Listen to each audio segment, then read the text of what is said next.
Welcome to the UNSECURITY podcast. Each week, Evan and Brad give an inside look at current information security news, breaches, best practices, and other things you should know to improve your information security.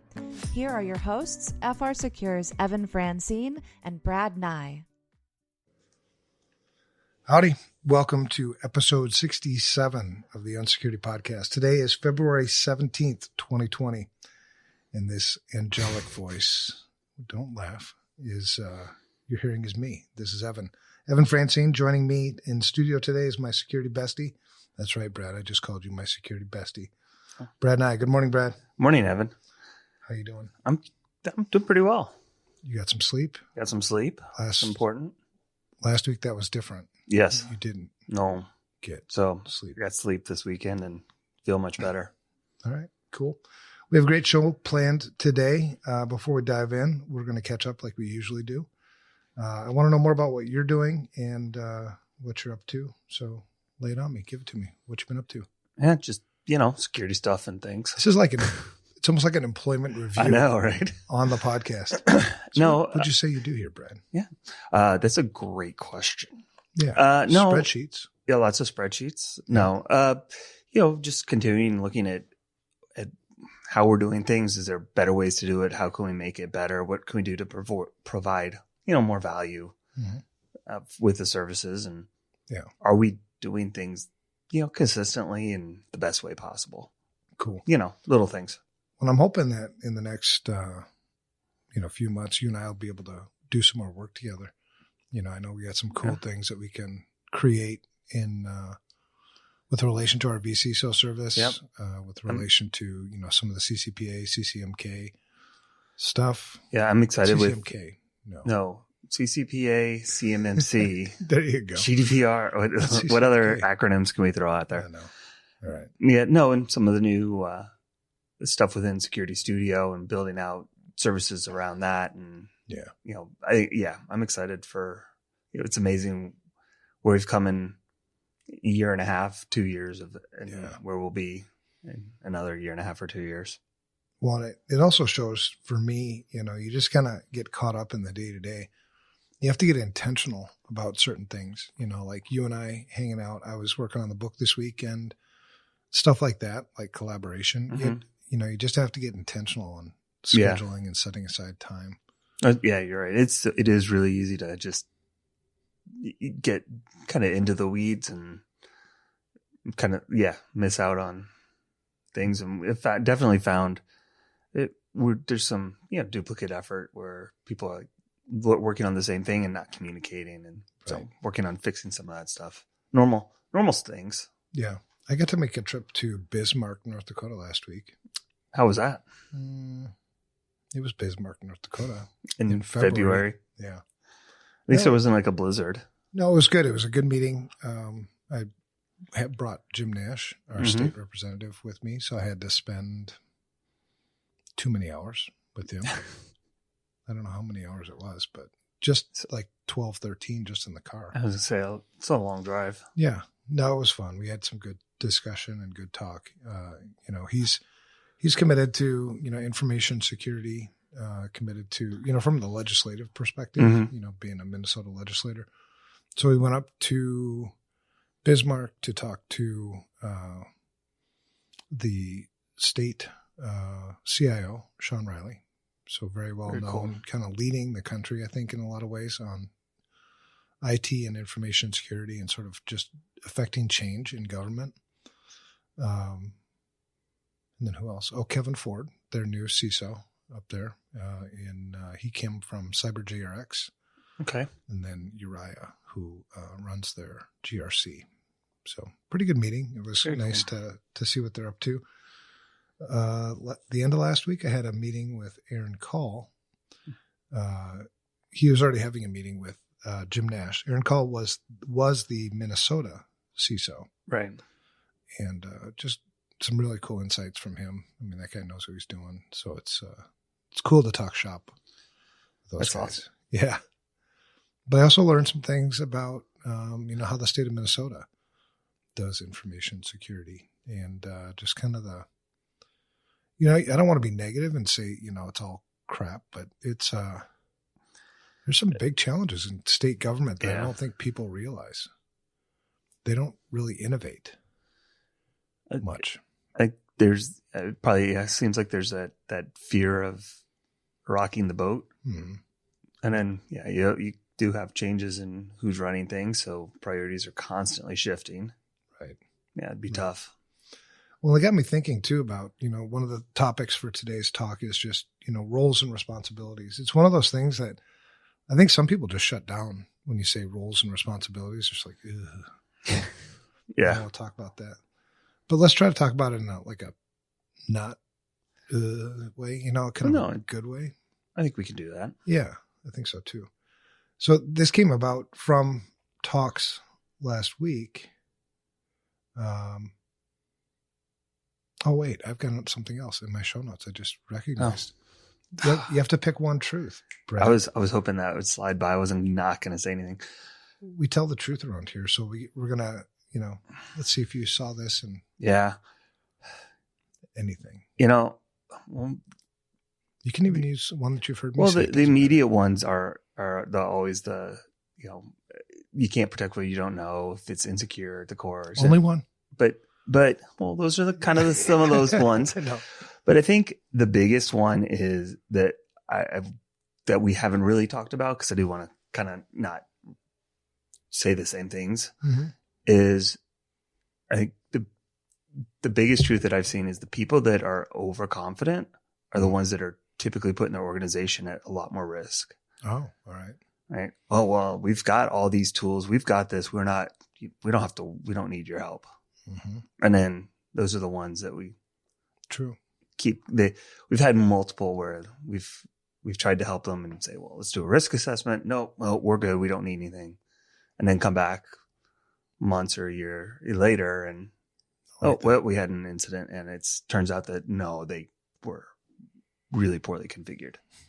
So I think if you're the more overconfident someone is from a security perspective, that they're probably putting. So maybe the truth would be pride might be your biggest vulnerability or your biggest weakness or something. Yeah. Something like that. Well, have you seen on my desk, I have a sticky note and I have 2 words written on there and it's stuck to my monitor. One is humility and the other is honesty. Just to remember that sometimes as security people, we look down on other people. Right. And we think, what are you, dumb? You click that link. You know what I mean? And that doesn't help anybody. No. Well, especially when they're, the whole glass house throwing the first stone. No, I can't believe you did this. How did you let it into the environment? Or how did you not have controls to block that malicious website? Right. So, So to our listeners, stay humble, my friends. Yeah. Truly. I mean, humility, I think, goes a long way towards security. It also helps to fend off, maybe the false sense of security. Yeah. I know as a reformed social engineer, we're always social engineers, but, I don't do that as much. A great target is somebody who's overconfident. Yeah. Who's not, checking the rearview mirror. Another one is, lack of just situational awareness, which I think those two play off of each other. When you're all overconfident and everything, you just let your guard down. Yeah. Yeah. So good truth. All right. I like that one. I'm going to, what am I going to say? Crap. Now I've got to think and come up with the truth. Well, I have my favorite one, but and I'll just say it because maybe we'll do this every week. We'll just share a truth. But my favorite one is information security. It's not about information or security. It's about people. Yeah. And I'll get passionate about that. I was talking to investors on Friday. So last week was a really busy week. And they could sense almost the righteous anger, when I said that. Because what I was saying to them is, I know that your motivation might be different than mine. My motivation is the mission. Your motivation might be to make a ton of money, So if I can use your motivation to get my mission done, right, and you can use my mission to make yourself a lot of money, then it's a win-win. Right. Yeah. So Anyway. All right. Hashtag truth. Bam. See my fingers? Yeah. Hashtag. Do you ever do that? Yeah. Hashtag? No, you don't. All right. We have teenage kids. I do. One. I do. Wait. Yeah, one. How old is the next one? No, how old are your kids? Just turned 14 and 12. Just turned 12. Okay, so next year ago, we'll have 2 teenagers. Oh, yeah. Well, good oh, yeah. Yeah. Well, my 15-year-old, we had a good time this weekend. She had a bunch of friends over. Well, anyway, another story. All right. So this weekend I was doing some work on our book, and yes, the book is still coming. I think a lot of times, you just get kind of off when you're in the weeds a little bit, and then you're like, oh yeah, I forgot to tell people that we're actually still doing this. It's like you have a real job. Well, the day job gets in the way. I know. It's true. It's weird. But for those of you who don't know yet, we are writing a really cool book. I think the book is going to be fun. There's 2 purposes to the book. These things are starting to kind of become a lot more clear as you start just sitting down and putting your thoughts on paper. The first is to simplify information security. Yes, it can be done. Actually, information security, when you think about it, is simple. Mm-hmm. It's just a lot of simple. So when you look at a lot of simple and you don't understand the relationships between all the simple things, it's confusing. Yeah, I'd agree. So we're going to simplify information security. And the second is we need to figure out a way to operationalize information security in our underserved markets. So operationalize just means make it part of your daily operations. Right. It's not a separate thing that you have to, it's not mysterious. It doesn't sit in the corner somewhere. So we need to simplify and operationalize the underserved markets that, I think are, and this is subject to change as we start working together more. State, local government, schools, K through 12 and higher ed, and small businesses and individuals. So there's 4, I think, really underserved markets with information security who maybe information security is mysterious to them. The thing is they don't have the resources to mess it up like big companies do. Yeah. A big company can mess it up. Look at Equifax. They're doing fine. Look at Target. They're doing fine. Right. Blue Cross Blue Shield, still doing fine. So it's, these underserved markets, they don't have a lot of resources to waste. We need to simplify and operationalize. Yeah. So how do we embed information security in such a way that it becomes a normal part of everyday life? And it should, in just about every case, become a competitive advantage. Oh, yeah. If I want to win in the marketplace, security is a factor in that happening. So the book is being written by me, Brad, and Ryan, a.k.a. Cola, because I can never pronounce his last name. So I just call him, Cola comes from RC. I'm just about done with the initial outline, which are really just thoughts. And soon you and I will be, like I said, getting intentional about just setting aside time so that we can work on this together. But we should be collaborating big time. We should be, I'll take the outline this week, but we should find some time, you and me, and just go through the outline, the thoughts and the things that go into that. And then, get your thoughts, get my thoughts, figure it all out. And then, what do we do next? Which parts of this would you like to start, taking and setting deadlines, that kind of stuff. It'll be fun. Shivers. Deadlines. I know, but they're good deadlines. No, I know. But anyway, all of that, here's why it's relevant to today's podcast. As I was writing, I had to add one thought. One of the foundational components of information security. So if you're going to operationalize information security, you can't do it without really defining what roles and responsibilities are. Right. Who does what around here with respect to security? Because it doesn't come, I don't think it comes second nature to people. Well, no, not at all. You sort of, and there are right ways to tell them and there are wrong ways to tell them. There are right ways to educate and wrong ways to educate. There are right ways to make it part of your culture and wrong ways to make it part of your culture. Yeah. So this whole roles and responsibilities, kind of popped in, which then led to the idea of doing a 2-part series, which is nice because you do next week. And so next week, if you agree, then you can it makes do the sense. second part. So in part 1 today, I'd like to discuss information security roles and responsibilities at a macro level. Okay. So, not the micro, like individual people within an organization, but more what is the role of an organization? What is the role of government? What is the role, these bigger, chunkier things. We can discuss information security roles and responsibilities at a micro level next week. That sounds good. All right. I like it. See, I haven't put that in my notes.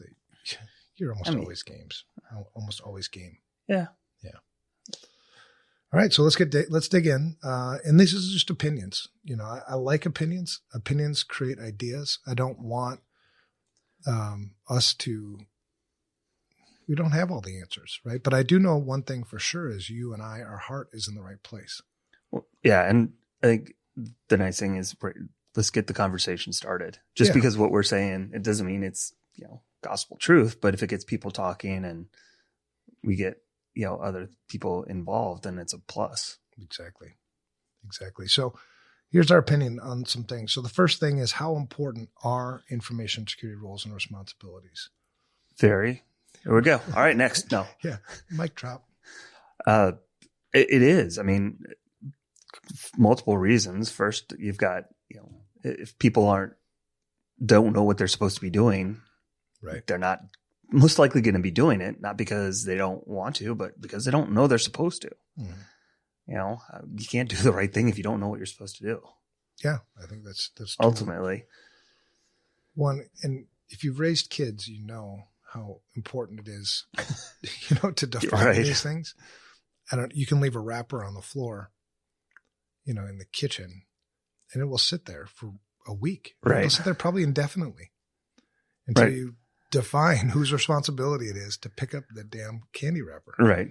It's not mine, just like when we came in here, right? I mean, we found an iron.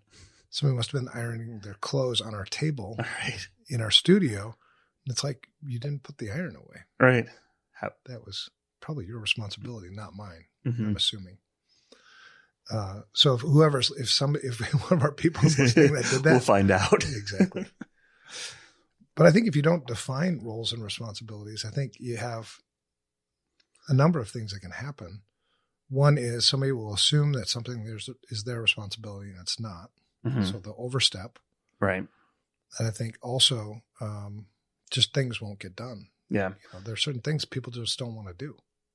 Right. Or they'll assume someone else is going to do it and it doesn't get done. So I think, both of those lead to conflict. Right.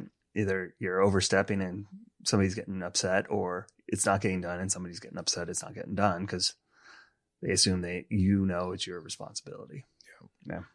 And I'm excited to talk about this when we talk about, the micro level, like within an organization, roles and responsibilities. I had a great discussion on Saturday with a newly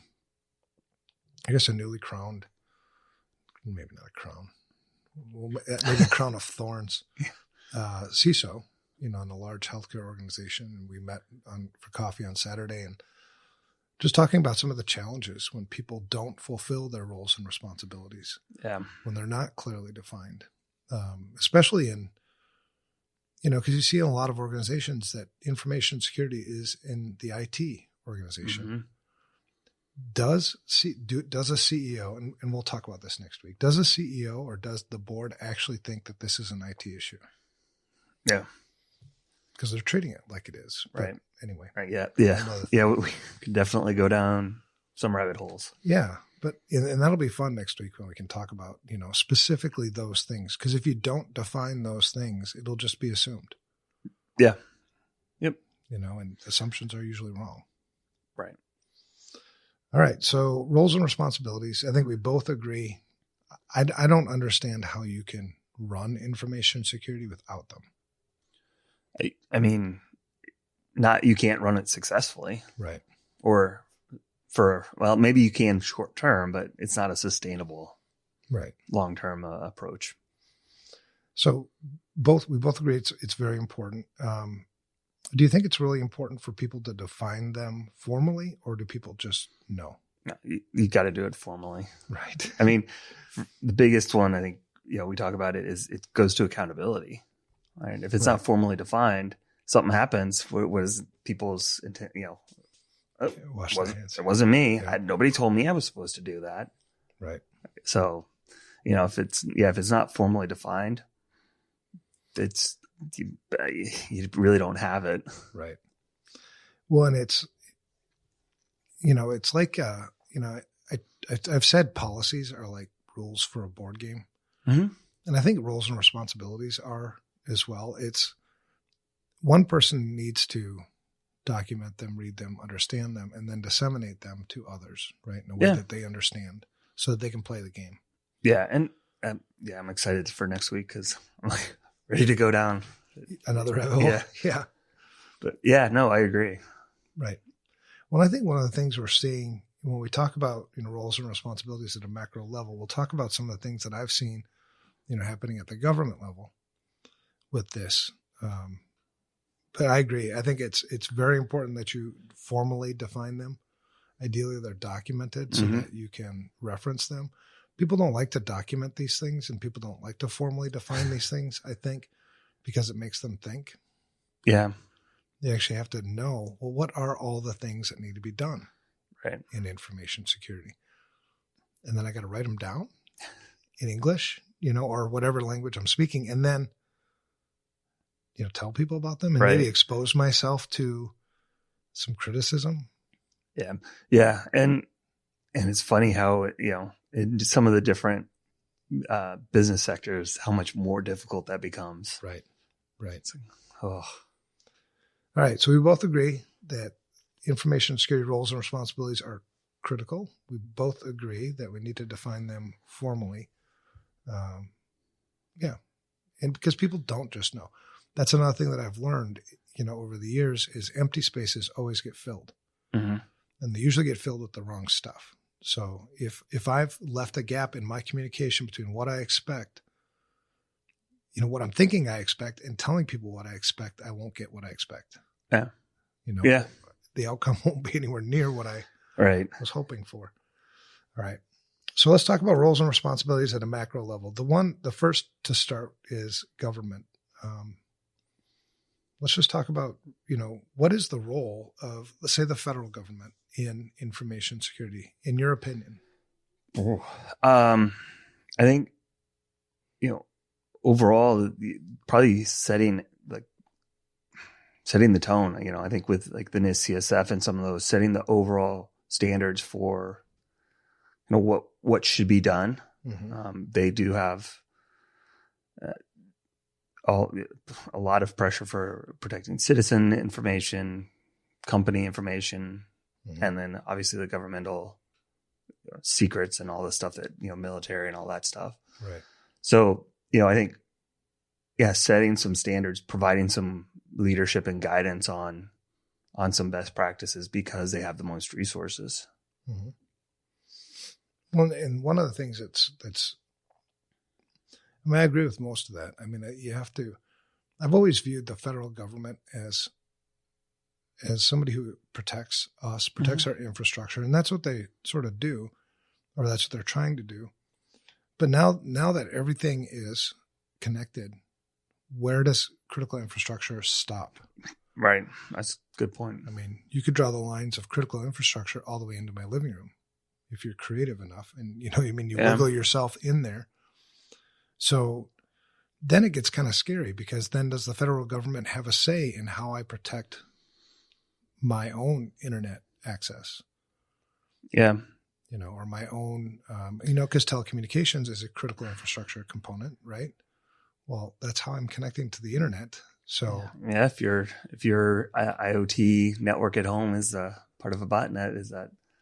Well, even if it's not part of a botnet, will the federal government have a day where they can mandate what I do for security, regardless of whether I agree about it? I mean, that's a good question. That's the scary part of what the government is sort of doing, because CISA came about, not too long ago. They chose kind of a weird name, I guess, because CISA is also a certification in our industry. But CISA is part of the Department of Homeland Security, Cyber Infrastructure something administration. And they're tasked with, I think, originally with protecting the nation's critical infrastructure. So this is what they say about CISA. CISA is the nation's risk advisor, working with partners to defend against today's threats and collaborating to build more secure and resilient infrastructure for the future. That's kind of a scary statement to me.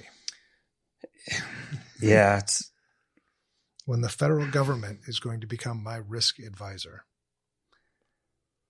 Not, man, that's kind of a big about. And I get what they're maybe trying to do. Right. But you can go both ways with that. right. That can be used for good, which maybe is what it was originally intended, or it could get pretty hairy. Right.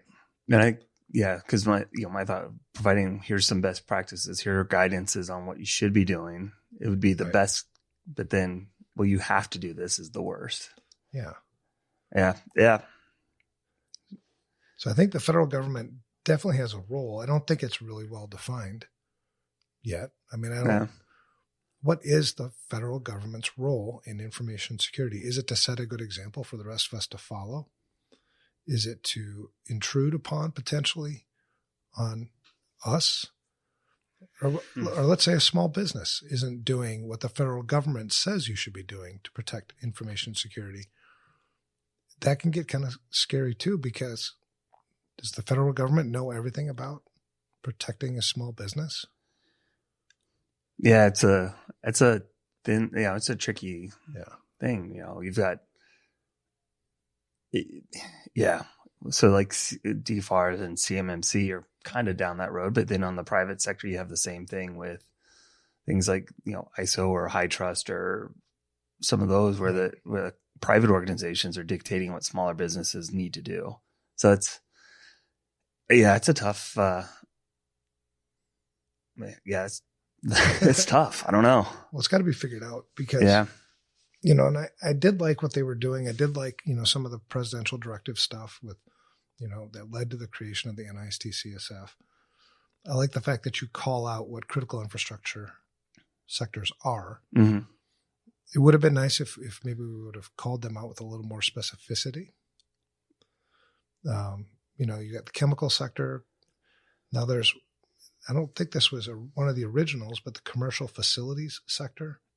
I'm reading this off of CISA's website. The communications sector. Yeah. Well, that's very, very that's broad. The critical manufacturing sector, dam sector, defense industrial base sector, which is, to your CMMC, DFARS stuff, which CISA doesn't do. DOD runs that. Emergency services sector, energy sector, financial services sector. That can get pretty intrusive too. Yeah. So essentially what you've called out is, if you've got healthcare and public health sector, you've got information technology sector, nuclear reactors, materials. You've got all these sectors that they're not. It's like 90% of. It's like everything. Yeah. Right. So your critical infrastructure sectors now have included essentially everything. Right. Yeah. It needs to be a little bit more clear. Exactly. Right. Yeah. Because isn't agriculture and the food. Well, does that mean grocery stores are now critical to be able to just, versus the other? Yeah. It's pretty broad. Right. And it's not that, and again, you could go, this is good or it's bad. It depends on how it's going to be used. But having one entity potentially dictate how security is done across all of these, and if it gets too prescriptive, then you'll know individual controls, and that's even probably a bigger risk. Yeah. So CISA, and I like some of the things that CISA is doing. I'm not ripping on CISA by any means, but they're offering, now they're offering free services to critical infrastructure. So you can get your cybersecurity, which I hate the damn word cybersecurity, cybersecurity assessment, cybersecurity governance, cybersecurity insurance, guidance for those things. You can get penetration tests. You can get vulnerability assessments. And I don't know if I want that, to be honest. I don't know if I trust the skill level of the people doing the testing if they're federal government employees in some cases. I mean, there are some very highly skilled federal government employees, but yeah, if you start cookie cuttering these things, right. Well, and that's what we've seen is the checkbox. Well, we've done it, right? And then drives the roll down or the quality down for everyone, right? So, I guess in my mind, the government sets the example. Yeah, sets the environment to foster good information security, encourages good information security, maybe rewards good information security. But we're going down a path where it seems like the government may think that they control information security. Yeah, that's the next thing. Yeah. And again, I think that's a much bigger question and discussion of, you've got banking regulations. Well, should there be cybersecurity or information security or whatever regulations where, because if somebody goes down, right, it's it's harm to the public good. That's a big discussion, and then that's way more than we're going to cover here. No, yeah. Well, the thing is, the government, the federal government, as long as it's under the guise of cybersecurity, protecting us from cyber warfare or whatever else they're going to use, that fear can be a really good motivator to get all sorts of things done that normally wouldn't get done. Yeah. Good and bad. But I don't know anywhere where it is actually documented. So we talk about formal roles and responsibilities. I don't think it's documented anywhere that I've seen what the role of government is in information security formally. Yeah. You've got departments within. Lots of different places. But departments within that say, here's what but it doesn't, where did they get their directive from? Right. Yeah, that's a good point. Well, and there's the presidential directive, but even then, I think we've far exceeded what that original intent was. Maybe. I don't know. So, and that's federal government. Now we've got state. Right? What's the role of state government in information security? State government has oodles and oodles and oodles of information about every citizen. And business and where, clearly their movements, it's just crazy what they've got. Yeah, I think it's similar, right? I think, it really isn't that much different than what I'll air quote more traditional, the roles of the state and federal government. Right. I think it is, being more getting more down into that next level down of defining how do you conduct business in the state? What are the requirements? It's kind of the same type of thing. Right. And then it's like, well, do I trust? Well, do I trust the federal government? Do I trust the state government? See, I think, and to me, it's more I think the federal government should be giving those higher level guidelines, and should there be a overarching, good one. You have CCPA, you have the New York Shield Act, you have all these different consumer protections where it's a mishmash. Right. That's where the federal government, I think, should step in and say, here is for all the citizens, not just individual. Yeah. And then it's up to the states to kind of enforce, Yeah, I do like that. Yeah, I don't know. Yeah, I do like. It seems like that would be a good role. It starts where the states kind of have started doing this, and then the federal government can take the best and standardize it. Right. Go through the right process with, the legislative process. Right. Yeah. Yeah.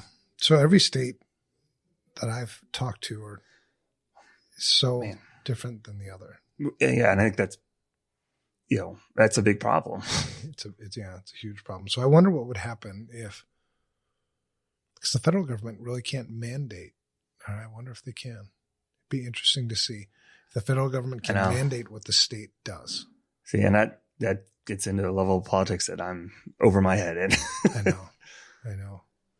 Well, and we have, I think as citizens, let's not forget who works for who. But we We do. We feel powerless. The federal government issued another law, blah, blah, blah. Yeah. You do have some power, right? I think, and it starts, your power comes from, learning, understanding, what is the federal government actually doing and what are their motives and what could potentially be the bad and the good and all that stuff. And the same with state government. Here I have a little more influence than I do at the federal level because it's a smaller entity. And then what about counties? Counties, the same thing, filters. But in a lot of states, county and state government are not, they're separate. Yeah, they're not. And state, county, city, they're all, they're not communicating. They're all operating independently. Right. I mean, here in Minnesota, we've got obviously the state of Minnesota. I think 162 agencies in the state of Minnesota, 87 counties in the state of Minnesota. I don't know how many cities, but a lot. Mm-hmm. And then you've got like these pseudo governmental agencies, which are to be the schools. Right. Yeah. It's such a mess. And everybody's like kind of just doing their own thing. Yeah. And nobody wants to it seems like there's not a lot of good collaboration a lot of times. Right. Right. Very. Yeah. Well, and there are organizations, I think, that are trying to help, numerous ones. Certainly Security Studio is committed to this, and so is our book. Mm-hmm. But then, I think CIS is doing some things here to try to bring people, maybe more together. But anyway, government, if I were to give any advice on governments, it'd be get informed. Mm-hmm. Get informed, get involved. It's your government, just as much as it is mine. And, I guess, try to help where you can. But I would really advise against just burying your head in the sand on these things. Yeah. You're going to it's going to hurt for all of us. I only have 1,307 days left before I retire. So we got to hold it together for that long at least. And then you can come hang out with me. You could retire with me. All right. So businesses, what about businesses at a macro level? So governments, I don't think we have good definition. No. It's a mess, but we can do more there. I think governments do need to be more involved. Yeah. I think there's definitely a lot of opportunity for education. Yeah.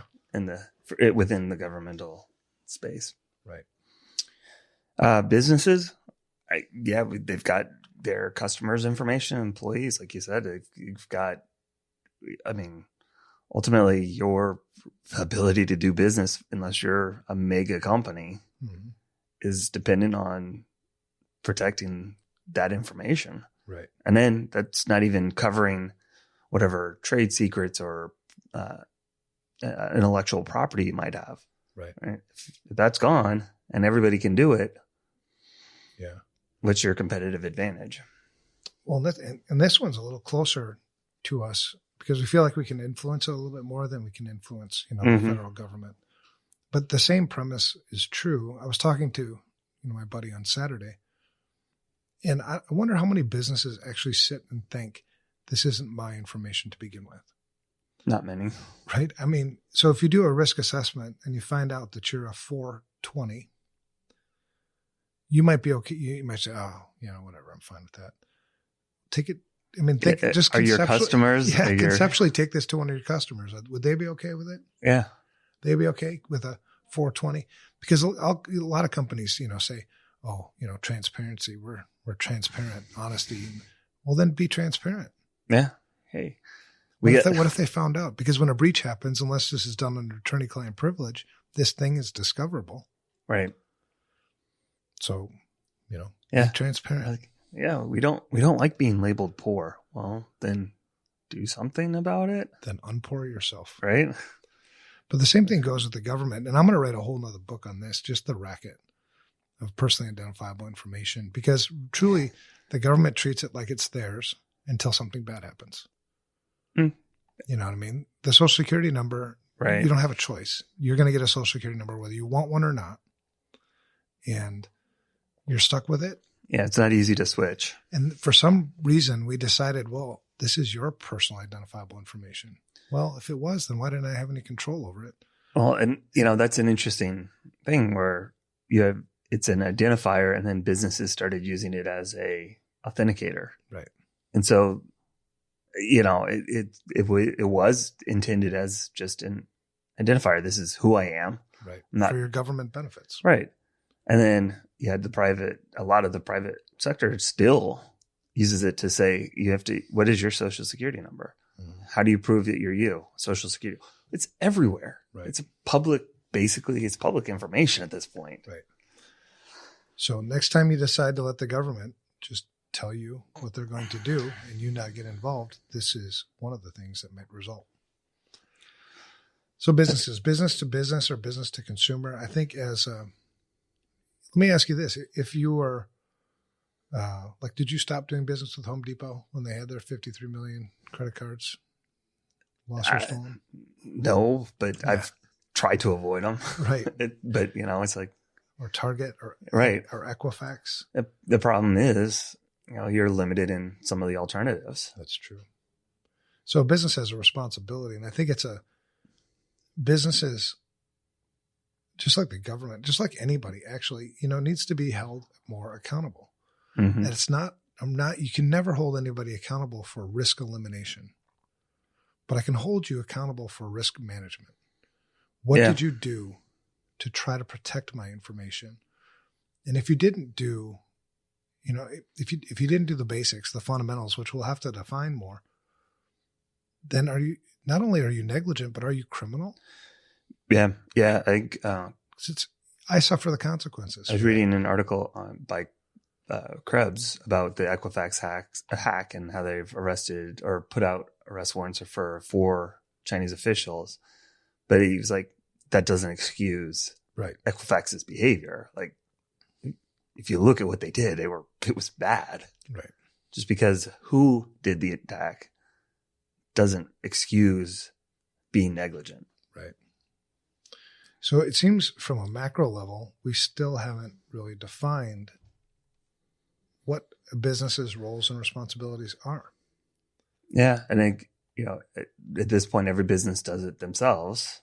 Right. And it's like we keep saying, if you ask 10 people for their definition of information security, well, same thing here. Right. What is your role and responsibility? Everybody is different. Right. So. Yeah. So I think we have a lot of work to do here as well. So not only government roles and responsibilities, a better definition, a better understanding. I think, defining some of these terms better, setting those baselines and where I think you start to see with like CCPA, where the government said you need to take reasonable action to protect this kind of information. Right. That's, it has its flaws, don't get me wrong, but that's like a step in kind of that right direction. What if you mandated let's say that we made Security Studio, a community-driven nonprofit. We just gave it to the community. Mm-hmm. Then you could say something like, just hypothetically, that businesses must score a certain level on information security in order to get a business license or something, right? Because there's so many different ways that you can get there.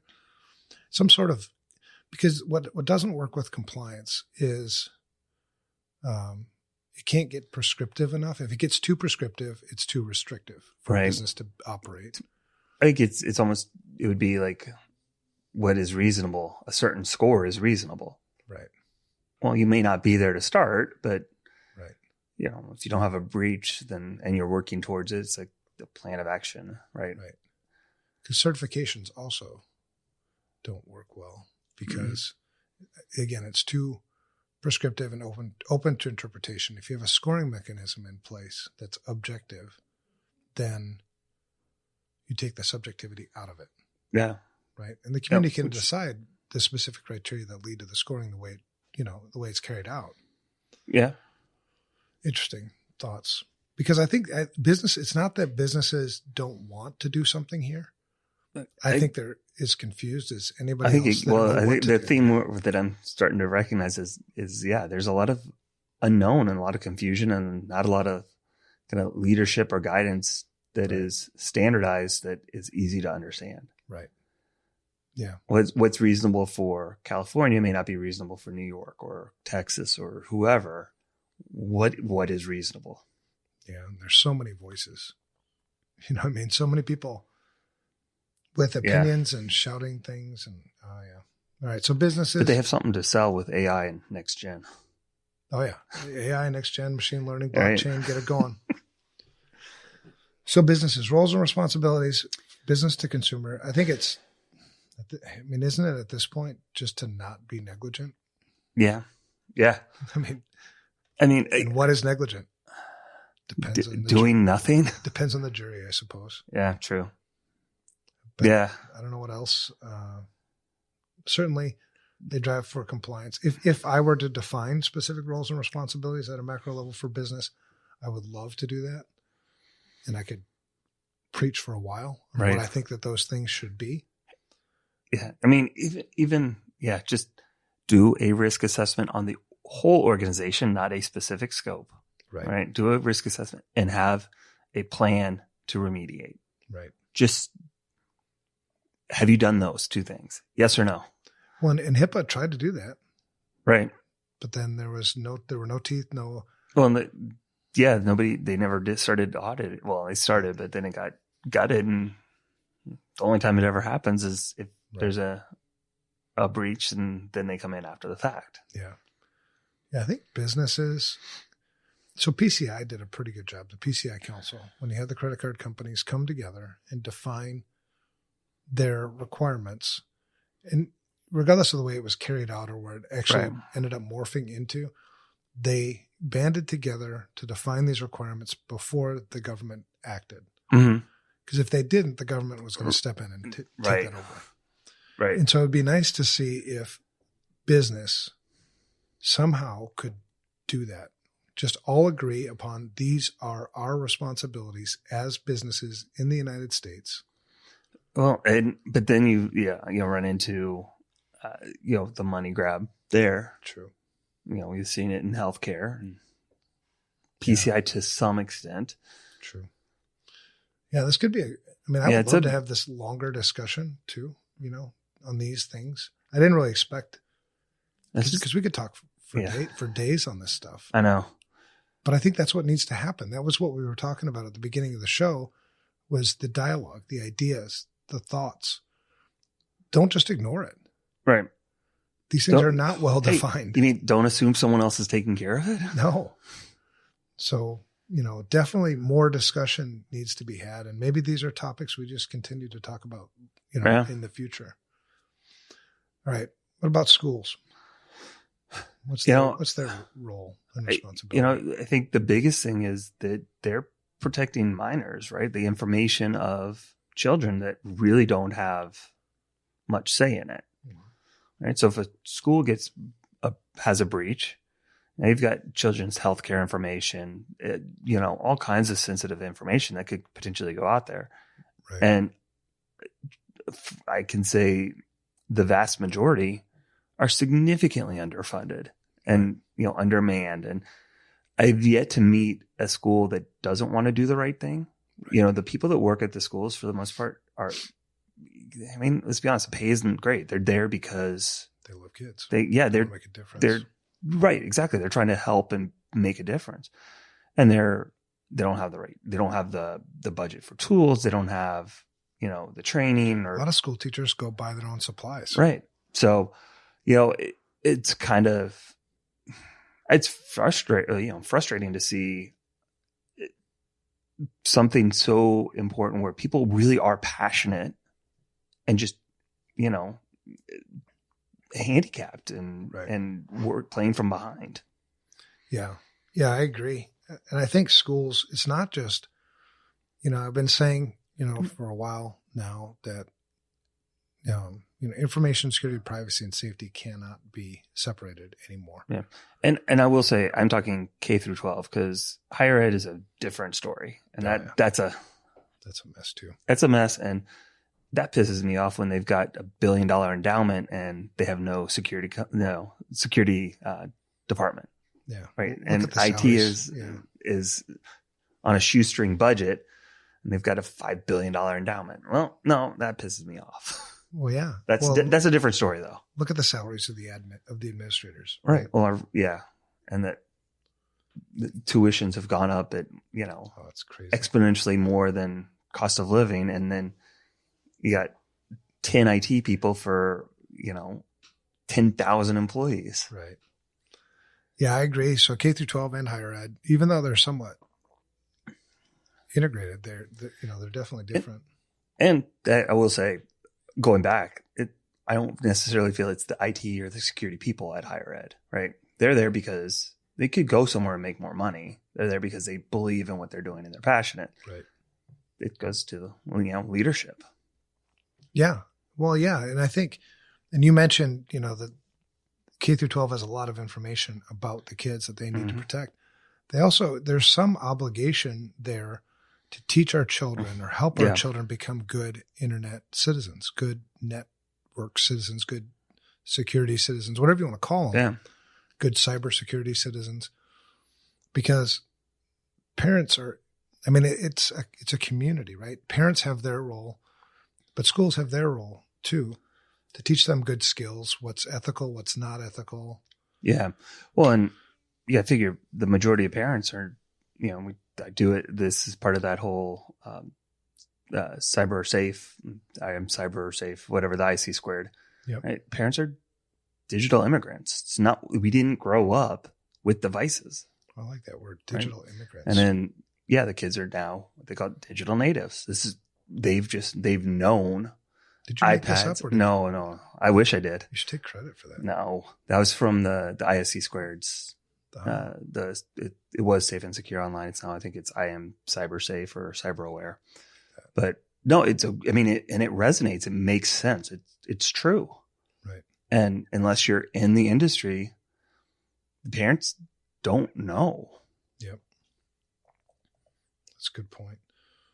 So that's schools that educating the parents. And, I'll be honest, this is where, I've volunteered and I've done, multiple parent presentations and a couple of student ones, but it's like, it's free. Like, come in, let me teach the teachers, let me do the PTA stuff. Right. And you just don't, they're like, what's the catch? No. Like, it's free. We want to protect. This is the next generation. Right. And I think that's the key, really.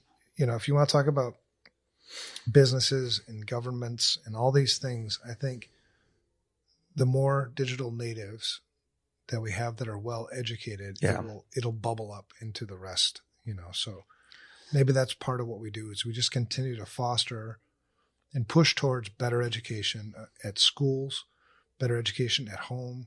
Mm-hmm. Because if citizens knew more about what actually happens with information security, they would demand more. Yeah.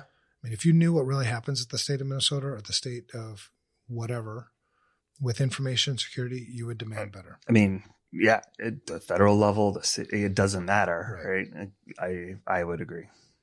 So, which would then foster change, which means the legislators would get more involved. Things would get better. Mm-hmm. So schools, I agree. And that's a big focus, K through 12 for sure. Post-secondary also, but K through 12 is, I think where your heart's at, where my heart's at, where Ryan, Cola, where his heart's at. We'll focus a ton of time and attention on schools. Well, and, like you said, that's where business and government, who do you think they're going to be hiring? Right. Those people. Let's start educating them early. Get them thinking this way with security in mind from the start. And, eventually the rest of it kind of falls into place. Right. Yep. So hopefully. Schools, their responsibility, educate. Yeah. Yep. Right? I think even above protection, because I don't think they're well equipped to protect. Educate. I think that's the easiest one we've had. Yeah. Yeah. I like that. Consumers, citizens, last one. For me, this is get educated. Yeah. I was going to say question. Yeah. Like learn. Just, slow down a little bit, don't be in such a rush to get the neatest, coolest new gadget. Mm-hmm. Educate yourself, educate on why do I have to have a smart TV? What is it? I mean, where does that data go? Right. Who am I communicating with? Yeah. It was funny. We, without going into too much detail, had a meeting and that you had done with the S2 team.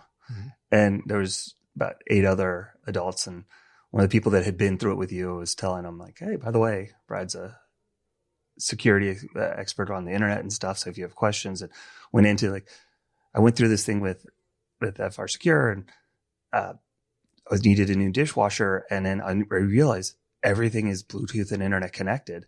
It's like, and then you should see the faces of the people that are, my dishwasher's on the internet. Like, why? Right. Like, I don't know. Yeah. Yeah. They just don't think about it. And how can you stop it from being on the internet? Right. Because just because your TV is a smart TV doesn't mean you have to. I don't have. You have to any enable of the my smartness, right? Right. Yeah. Like, it's frustrating. We bought a new dishwasher and it has Bluetooth and internet. Do you think it's connected to anything? No. Hell no. Right. All right. So, macro level, those are roles and responsibilities. We'll come back to consumers and citizens, I think, next week when we talk about the micro level. Yeah. Because those consumers and citizens are also employees. Yep. Yeah, it really ties in. It does. All right. So I love the discussion, man. What'd you think? This is fun. Yeah. We could have talked for hours on this. It would have been fun to have a whiteboard here so we could whiteboard out some more stuff. But this is what things that will be going into the book. Mm-hmm. These. Yeah. And we don't have all the answers, but these are things that we have to figure out as a society. The world changes faster than we're keeping up with it. We're connecting more things to the internet faster than we understand the risk. Right. And you just keep hearing about IoT botnets and vulnerabilities, and yet it doesn't slow down because everybody's got to be first to market. Right. Got to have my cool thing. All right. So good discussion, man. Again, I think we take a lot of these things just for granted. We don't think them through well, and I get it. I'm not blaming anybody. I'm just saying we need to figure it out. So good things for us to keep in mind as we continue down the path of writing the book. Let's cover some news. All right. I have 4 things to cover. 4 goodies. First thing is Fox Kitten campaign. Iranian hackers exploit one-day VPN flaws in attacks. The only reason why I picked this one is because Iran's back in the news again, and people should know. So this comes to us from Security Affairs, and that's the title: Fox Kitten campaign. Iranian hackers exploit one-day VPN flaw in attacks. I mean, and it's the big names that are being attacked. Right. Yep. FRSecure, Fortinet, Palo Alto, Citrix VPNs. They're using this Fox Kitten campaign. That's not the name they gave it. It's the name. All attacks have to have a cool name. Right. They also need to have an icon. I haven't seen an icon for this one. But targeted dozens of companies and organizations in Israel and around the world. The most successful and significant attack vector thus far. Exploitation of unpatched VPN and RDP services. So how would you fix this, Brad? Patch. Thank you. I mean, yeah. And news for any listener. Yes, you do need to patch. Please. It's probably not the first time you've heard that. You also need to back up your data. Just saying. Yeah. All right. So anyway, this is just it's an interesting article. Some of the APTs, everything's got to be an APT, so advanced persistent threat. But if you have an unpatched VPN device, it's not really all that advanced anymore. The exploit has been out. These are one-day flaws, which just means that it's been more than 0 days. Right. Well, it usually means there's a fix for it too. Right. So, good article. If you're running VPNs, if if you're running any VPN, I'm not just going to say if you're running FRSecure, Fortinet, Palo Alto, or Citrix VPNs. If you're running any device anywhere, update. Right. Understand the vulnerabilities in that device and then patch. It doesn't matter if it's Cisco. It doesn't matter if it's and it's not just the backend. Patch your agents. Right. Otherwise, you might have an Iranian hanging out in your network. It's unpatriotic to have an Iranian hanging out in your network. You probably don't want attacking. There's probably a lot of places you don't want people hanging out. Right. Here's another article from HelpNet Security. Now, I'm kind of always torn with HelpNet Security articles because it's a pay-to-play, right? Or it's at least a platform that's used to get the word out on some marketing, something else. So this one was, the title of the article is SecOps Teams Face Challenges in Understanding How Security Tools Work. This was a study according to Keysight, who, no surprise, sells SecOps, SOC as a service things. That being said, it really doesn't surprise me. The numbers align with what I would have expected. Right. But I think one of the things that people who are reading news articles and reading studies always consider the source of the study. Right. Take it with a grain of salt. I also agree with you, Brad, that I think these numbers look in line with what I would expect, but it's just take them at face value. Well, I mean, like I said, you can make numbers say anything you want, basically, especially when you commission the study. Right. All right. So key findings here: organizations are breached often. 75% of respondents say their company had experienced a security breach, which means unauthorized intrusion. That's another word that I don't think a lot of people understand the meaning of the word breach. Here, though, they do define it. For us, unauthorized intrusion, malware, hack, etc. I wonder what the etc. is. Those other things. Those things that could happen. That we don't know about yet. That you're going to. So 75% experienced a breach. 47%, 3 or more breaches in the last 3 years. Almost half. Yeah. Well, I guess if you throw malware in there, maybe. Or hack. I mean, what's a hack? Is that... Yeah, that's kind of a loose definition. All right. Good security tools don't always protect as expected. 50% of survey respondents stated that they found a security solution was not working as expected after a breach had occurred. How often? All that's the time. low. Yeah, it's more like 90%. Yeah, it's yeah. And here's the thing: do not buy a tool unless you understand how it works. You mean I just can't put it in and it's going to fix everything? It's insane, man. Yeah, so people buy tools.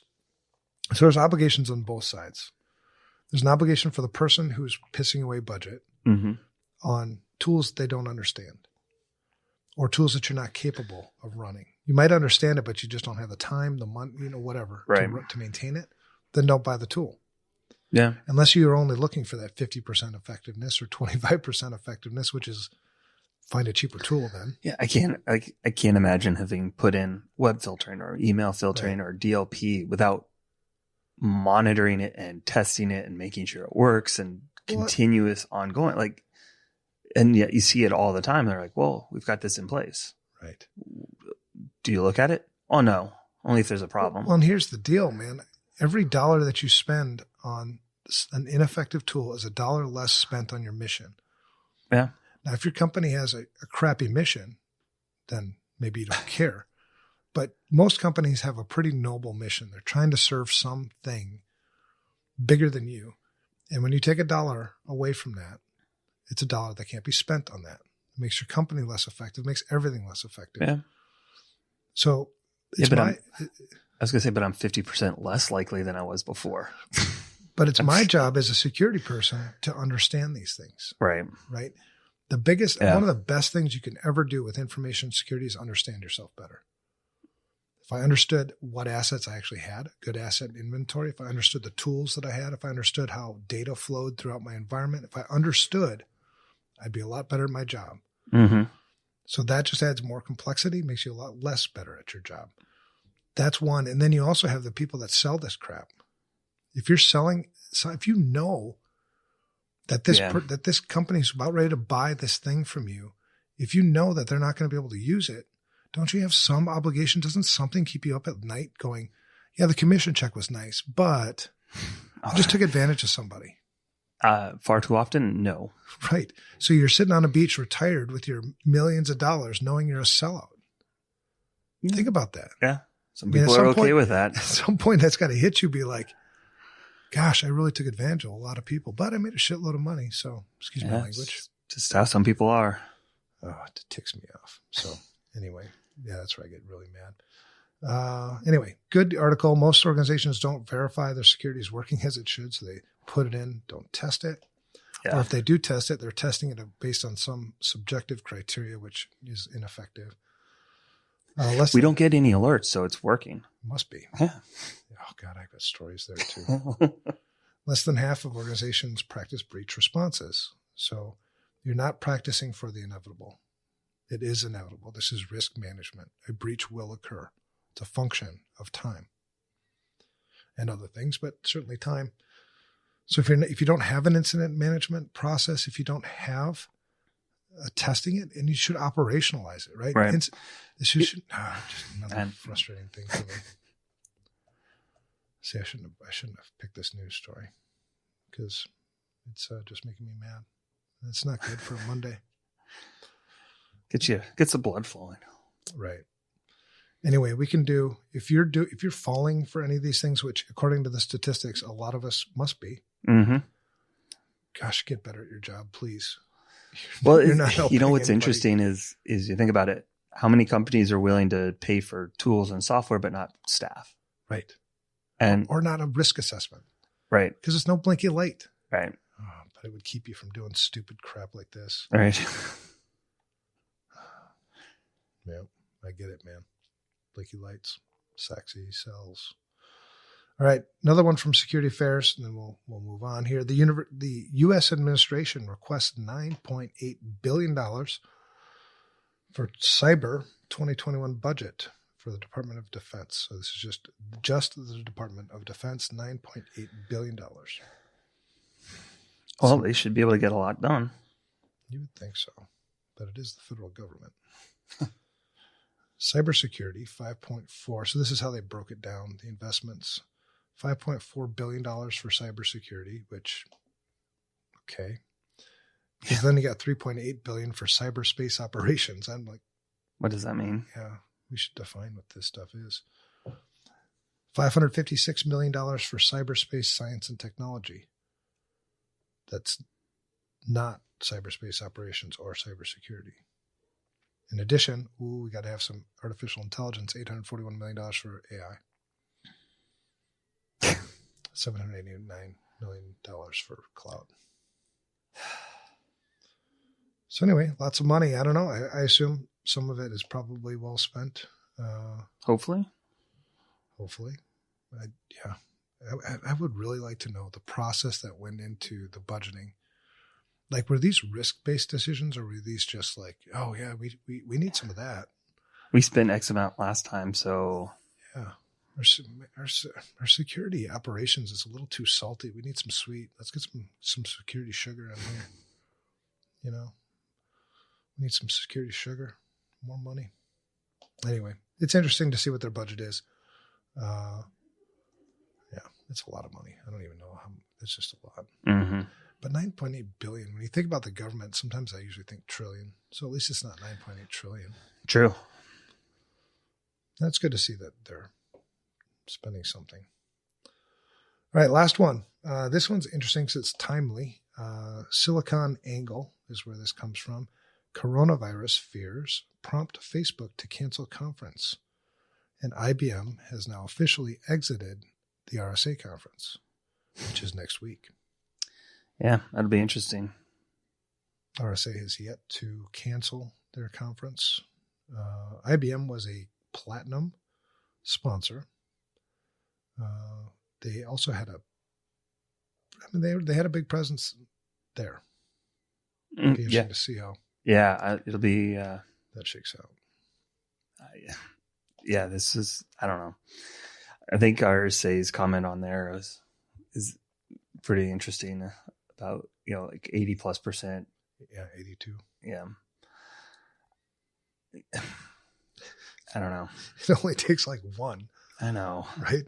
82%. Yeah, RSA says 82% of our current registered attendees are from the United States, as are 82% of our exhibiting organizations. So you have to think, the government's already put some quarantines in place. So anybody that in theory would be coming from overseas should be going through some sort of not filtering, but screening. Thank you. Filtering. Can you tell? Yeah, egress filtering. Yes. Actually, that'd be ingress. Ingress. Yeah. Well, it's interesting because Facebook canceled theirs. Facebook was expecting about 4,000 people. Their conference, Facebook's conference, was also supposed to be at San Francisco's Moscone Center, which is where RSA is. Yeah. Same place. RSA's is next week. Facebook's was originally scheduled for March 9th through the 12th. The optics, I mean, if there are some coronavirus outbreaky things at RSA, I mean, you got to play the PR out on this too. Yeah, but it's excuse me. That's a tough call, right? Well, especially when you consider that RSA. I mean, I don't know.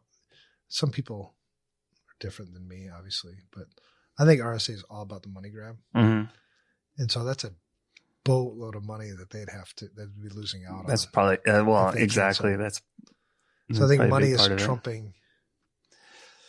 Yeah, that's a tough management, right? It's a tough call, right? Do you kind of give in and cancel due to a potential threat, or move forward? It's risk management. Yeah, I don't know.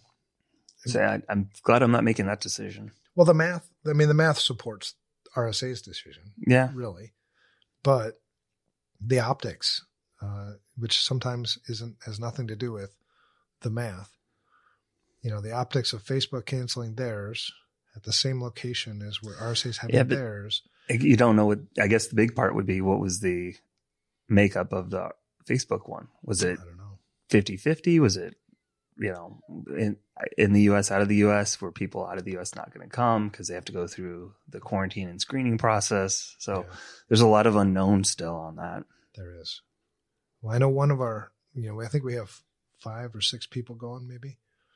And I know one of the people that's going is scared about coronavirus. Just wear a mask. They've got some pretty cool ones now. Yeah, some pretty BA ones. Yeah. All right. Well, we'll see. RSA starts next week. Starts on the 24th. I think I fly out. I don't know. Monday. I should find that out before the day comes. All right. Good. That was a good show, I think. Anything else to add, Brad? I don't. All right. Well, there you have it. Episode 67. Always good chatting with you, Brad. Thank you to our listeners. We love hearing from you. If you've got something to say, email us, or don't. But if you wanted to, you can. UNSECURITY@protonmail.com. If you'd rather do the whole social thing, we do tweet sometimes. I tweet a little more often than Brad does. Brad's got a life. I'm at Evan Francine. Brad's at Brad Nye. If you like company stuff, we work for companies, don't we? Yes. The day job gets in the way. It's weird. All the time. Security Studio is at Studio Security, and FRSecure is at FRSecure. They post things probably more than we do. That's it. We'll talk to you all again next week. Thanks. Thank you for listening to this episode of the UNSECURITY podcast. We value our listeners and would love to hear from you. Give us your feedback by emailing us at unsecurity@protonmail.com. That's UNSECURITY@PROTONMAIL.com. Be sure to tune in next week to hear the latest insights from Brad and Evan.